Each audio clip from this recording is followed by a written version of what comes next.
안녕하십니까. 미스터리 홈즈의 이상민입니다. 사회적으로 이슈가 되는 뉴스가 있습니다. 그게 뭐냐면 미국의 뱅크런 사태가 일어난 거죠. 은행이 어디냐면 실리콘밸리에 있는 것 같습니다. 네, 실리콘밸리에 있는 SVB 은행입니다. 거기에 대규모 뱅크런 사태가 일어났습니다. 뱅크런 하면 어떤 내용인가 하면 아시는 분들도 아시겠지만 대규모 돈이 빠져나가는 겁니다. 은행에는 돈이라는 것은 들어오고 나가고 할 수가 있지 않습니까?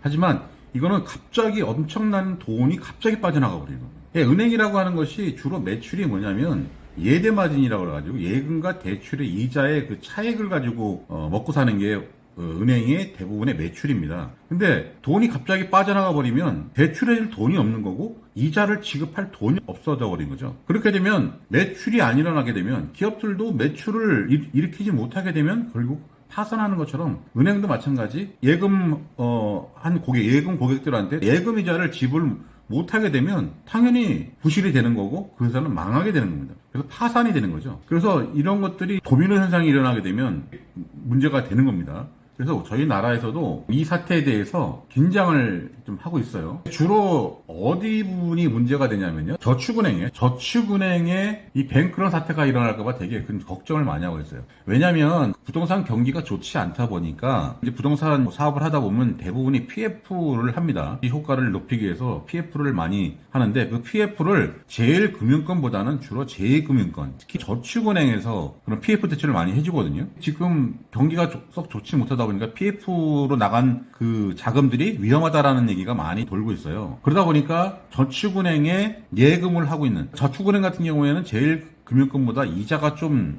높습니다. 예금 이자가 높다 보니까 돈이 있는 분들 같은 경우에는 저축은행도 많이 이용을 하거든요. 이런 분들이 BF 대출이 부실하고 문제가 생길 것 같다라고 생각이 되면 이런 뱅크런 사태가 일어나게 되면 이분들이 돈을 어떻게 됩니까? 빼겠죠. 그렇기 때문에 그게 지금 되게 위험한 상태에 와 있다.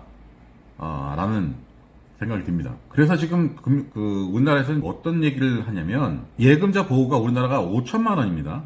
각 은행당 5천만 원의 예금자 보호법이 있어서 파산을 하더라도 5천만 원에 대해서는 그 보상을 해줘요. 그거 넘어가는 돈에 대해서 보상 안 해줍니다. 근데 지금 금융당국에서 어떤 얘기가 나오냐면 이런 뱅크런 사태가 나오다 보니까 어떤 얘기가 나오냐면 예금 전액에 대해서 보상을 해주겠다는 말까지 나오고 있어요. 이런 얘기는 뭐냐면 인출 사태를 지금 방지하기 위해서 지금 그런 얘기를 하고 있는 것 같아요.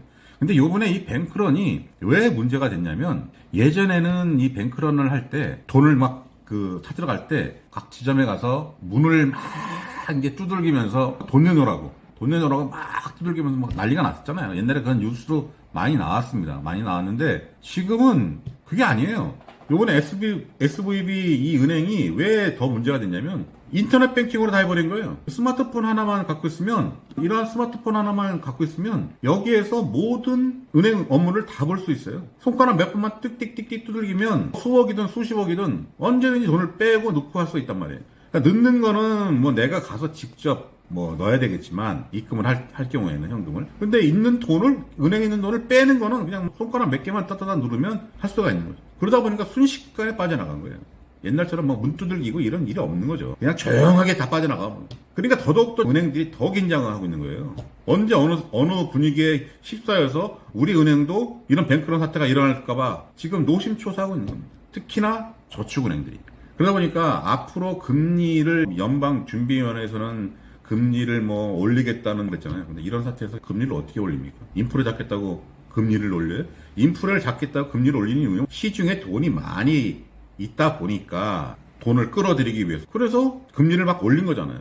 그러면 이제 은행으로 돈이 들어오니까 그렇게 한 것 같습니다. 근데 지금 이 와중에 지금 은행에 돈이 없는데 이 연방준비위원회가 뭐 하는 데냐면 은행에 있는 돈을 자기네 그 연방준비위원회로 돈을 다시 회수하는 거예요. 우리나라 한국은행이랑 거의 비슷한 기능을 하고 있는 거거든요. 한국은행에서 우리가 대부분이 은행 같은 경우에는 기준금리라고 그래가지고 기준금리는 뭐냐면 그 기준금리가 은행이 한국은행에서 돈을 빌려오는 그 금리거든요. 빌려오는 금리. 그게 기준금리입니다. 거기다가 추가적인 금리를 플러스 해가지고 대출을 해주고 이런 겁니다. 예금 이자도 주고 그런 겁니다. 지금 뱅크런 사태에 빠져나가는데 은행에 있는 돈을 또 회수한다고요? 그렇게 할 수는 없잖아요. 그러다 보니까 앞으로의 금리의 향방이 어떻게 될 것이냐라는 그 생각을 해볼 수가 있어요. 그럼 금리는 어디로 갈 것이냐? 위로 갈 것이냐? 밑으로 갈 것이냐?